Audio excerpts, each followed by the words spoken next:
September the 20th in Yangon. Thousands of monks flooded the street in the pouring rain. The people of Yangon followed them with bare feet.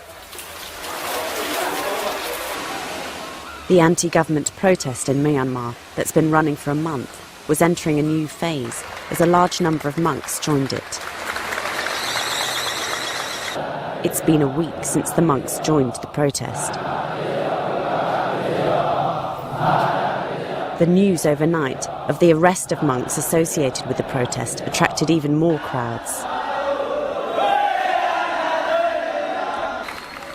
Holding hands, the people surrounded the monks to protect them from the threat of the military.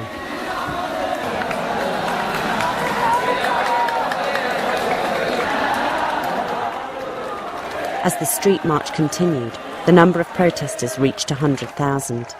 This figure is the biggest since the democracy protest in 1988. As of midnight on the 26th, the military government imposed a curfew on the town of Yangon. The riot was not suppressed, and as warned, the military are dispatched. The demonstrators and military confront each other. It's a moment of crisis. Finally, the worst has happened. Casualties are caused by the military's violent suppression. What are the reasons behind the rioting? On the 15th of August, the Myanmar military regime doubled the price of oil and quadrupled the price of gas.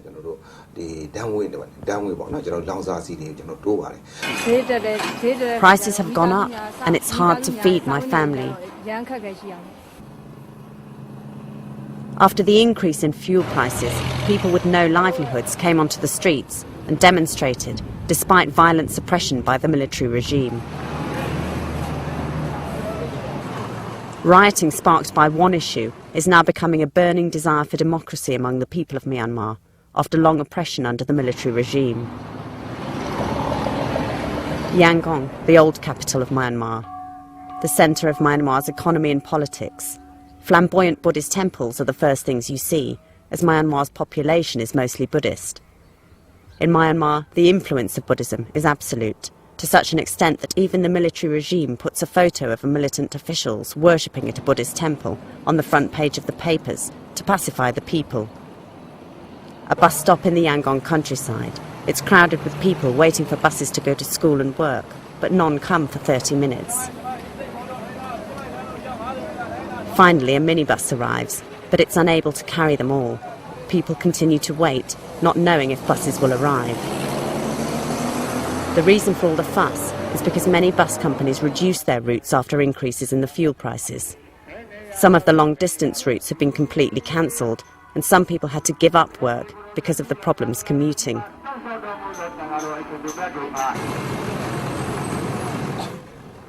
In contrast, the streets are crowded with the many people who decided to walk.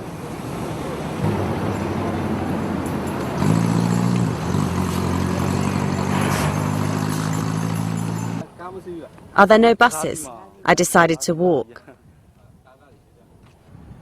Some walk because they can no longer afford the cost of bus fares, which nearly doubled after the fuel price increase.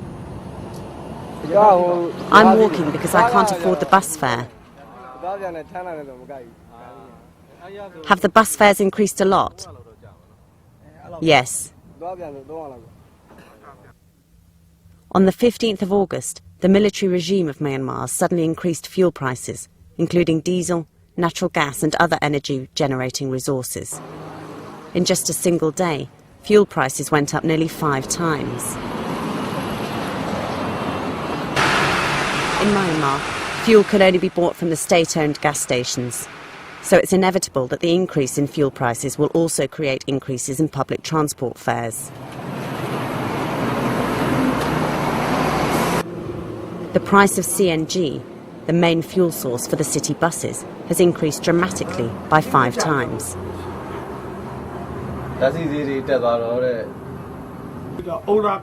I don't get paid monthly, I get paid daily. Bus drivers get $1.50 a day, and assistants get about $1 a day. Is it enough to pay for the fuel?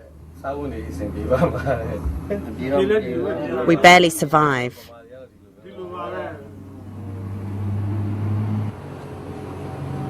He understands the inconvenience it causes people, but says there's no solution.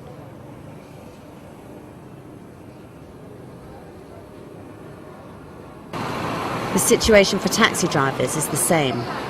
After the huge increase in taxi fares, taxi drivers stop their cars on the street and try to attract custom.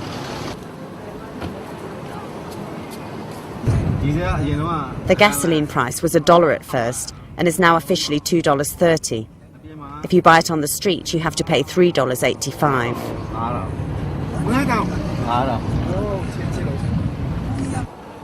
The amount of gasoline that can be bought from a state-owned gas station is limited, and so people go out and buy what they need from the black market. A street far from Yangon centre. Take a closer look. A man is pouring gasoline into a container.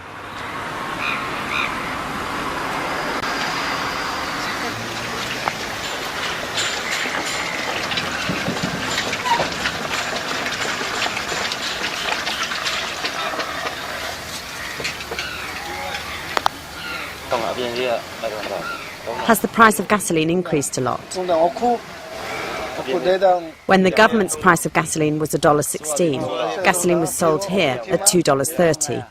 Now it's sold at $3.50. On the black market, the price of gasoline has only increased by 50%, whilst the government price has doubled. It's because many cars come out here to sell gasoline instead of buying it. Many people want to make money from selling gasoline for a higher price after buying it from a state-owned gas station. The impact of the increase in the fuel price is not felt just in public transport.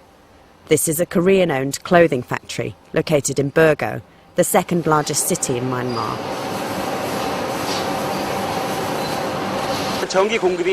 Because of the lack of electricity, about 70% of the whole operation requires a generator, which is run by gasoline. So the increase in gasoline prices has an enormous impact on us.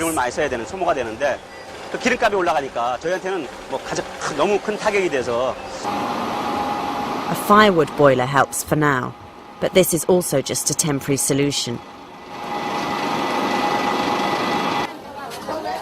A street market in Yangon. In the evening, several people start to appear, but only a few of them are here as customers out to buy goods. The rise in cost of transporting the goods has raised the price of basic foodstuffs, such as rice and vegetables. Before the rise in the cost of energy, the price of rice was $1.40.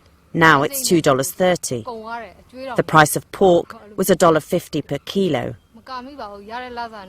but now it's $4.60.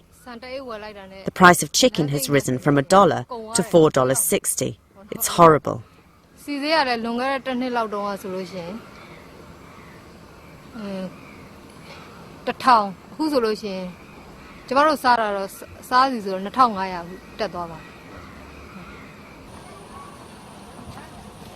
The price keeps going up, but labourers' wages remain the same. The people's basic livelihoods are being threatened. A quarter of Myanmar's population lives under the extreme poverty line of $1 a day. Up to the 1960s, Myanmar was an economic powerhouse in Asia. The military's enduring tyranny relegated Myanmar to one of the world's poorest nations. The military's fuel price hike has brought more misery to the already poverty-stricken Myanmar people. All I can do is try harder. I'll try and find a job that pays. Right now, the only thing I can do is work harder.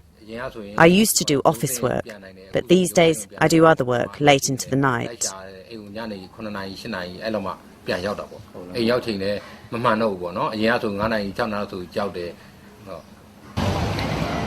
The democratic uprising in 1988 enabled the National League for Democracy, led by Aung San Suu Kyi, to win the presidential elections. But the military put her under house arrest and has been ruling Myanmar with an iron fist. Myanmar is a large country with abundant natural resources, including petroleum and natural gases.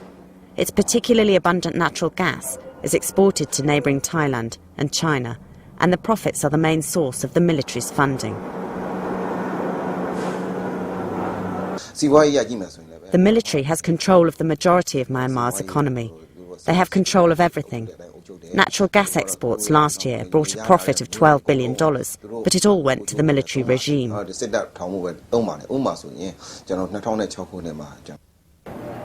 When the US gave a warning to Myanmar's military regime, the military moved the capital city in fear of a US attack. The new capital, Nebido, was built secretly in the jungle. It has missiles and defense bombs that basically make it a fortress. The energy price hike this time around was to fund the cost of moving the capital city. Even amidst all this, the military's main leader spent more than $50 million on his daughter's wedding. The military ignores its people's suffering.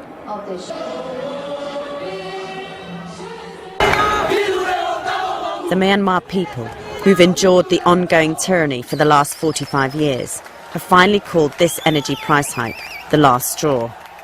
The people's anger towards the military exploded. With the much-respected monks leading the demonstrations, the uprising has reached a critical mass. On the 26th of September, despite many warnings from the international community, the Myanmar government started to quell the riot through lethal force. But the next day, thousands of monks and civilians joined the continued peaceful march against the regime. Demonstrations did not decrease, even after the arrests of some student protesters. Student activists, NLD, and the leaders of minority groups are uniting to carry out protests. What we want to achieve is to make this protest a similar one to the 1988 democratic protest. I think many more citizens will join in for the forthcoming protest.